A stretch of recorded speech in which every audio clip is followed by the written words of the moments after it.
আমার ছোট্ট সোনামণিরা, উই আর কিডসে তোমাদের সবাইকে স্বাগতম। চলো ঝটপট পড়তে চলে আসো। আজ আমরা প্রথম শ্রেণীর সহজ পাঠ বই তোমাদের পড়ে শোনাবো। চলো শুরু করি। রাম বনে ফুল পাড়ে, গায়ে তার লাল শাল।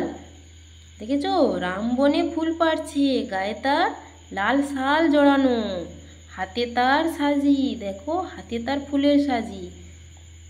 জবা ফুল তোলে, বেল ফুল তোলে, বেল ফুল সাদা, জবা ফুল লাল।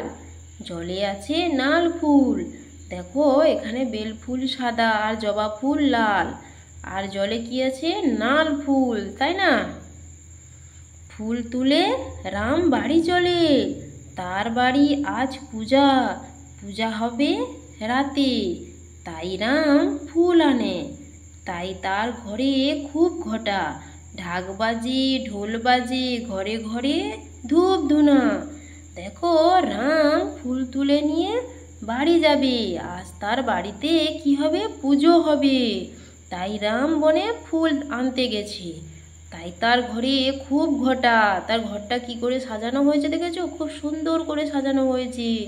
তার বাড়িতে আজ কি করবে, ঢাক বাজবে ঢোল বাজবে, আর ঘরে ঘরে সব ধূপ ধুনো দেওয়া হবে, তাই না? তো আমার ছোট্ট সোনামণিরা, তোমাদের যদি ভিডিওটি ভালো লেগে থাকে তাহলে তোমরা চ্যানেলটি সাবস্ক্রাইব করে রাখো, এরকম আরও মজার মজার নতুন নতুন ভিডিও পেতে।